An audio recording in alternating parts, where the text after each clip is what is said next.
Aujourd'hui sur coursapprendrelaphoto.com, nous allons apprendre et découvrir un logiciel très important. Il s'agit du plus connu des logiciels de retouche d'image, c'est-à-dire Photoshop. Vous avez forcément entendu ce nom, ce mot, à droite ou à gauche, soit dans des lectures sur Internet ou vos amis vous ont probablement parlé de ce logiciel. Pourquoi ? Parce que c'est un excellent logiciel et il faut absolument savoir s'en servir. Alors, si vous regardez ce cours ou ces cours, dans le but de devenir un jour, en tout cas, on l'espère, photographe professionnel, Photoshop, c'est un outil par lequel vous serez obligé de passer. C'est un peu, on va dire, un rite initiatique, un passage obligatoire.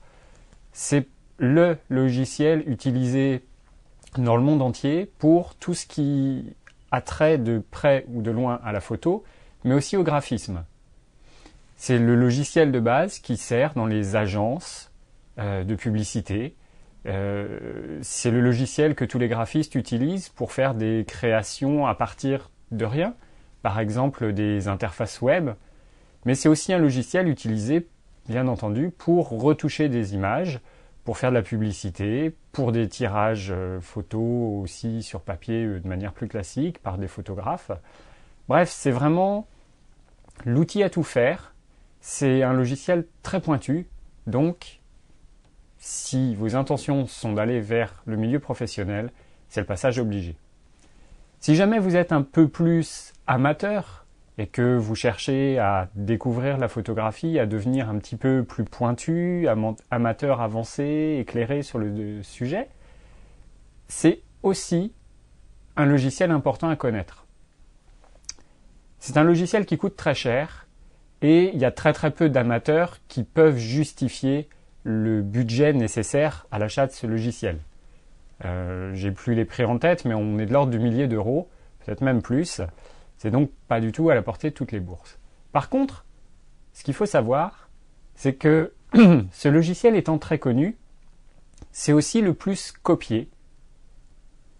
Et si vous apprenez aujourd'hui à vous servir de Photoshop, vous saurez également vous servir de plein d'autres logiciels de retouche d'image beaucoup plus abordables.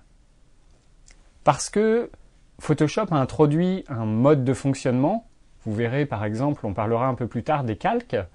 Et les calques, c'est quelque chose de pas très simple à comprendre au départ, mais une fois qu'on a appris ça en apprenant à se servir de Photoshop, on saura également se servir des calques dans n'importe quel autre logiciel de retouche d'image, qu'il soit à 100 € ou même gratuit. Donc, en apprenant à la base avec le meilleur, vous serez armé pour faire face à n'importe quel autre type de logiciel, et ça c'est très important. Il faut savoir que Photoshop dispose d'une version beaucoup plus grand public qui s'appelle Photoshop Elements, qui est donc une version un peu édulcorée de la version complète de Photoshop, et cette version elle coûte à peu près 100 €, et vous la trouvez aussi parfois gratuitement en accompagnement de votre appareil photo numérique.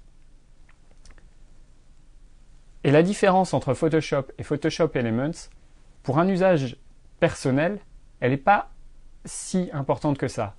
C'est-à-dire qu'il y a beaucoup de fonctionnalités qui ne sont présentes que dans la version haut de gamme à plus de 1000 €, mais ce sont des fonctionnalités vraiment destinées aux professionnels, ou alors, on va dire, un peu moins importantes pour l'amateur, et vous pourrez vous en passer sans trop de problèmes, ou vous apprendrez à contourner les limites de cette version allégée de Photoshop pour faire un petit peu tout ce que vous voulez. Dans tous les cas, c'est un logiciel très important, et on va commencer dès maintenant, à la base, à découvrir ce logiciel dans les leçons suivantes.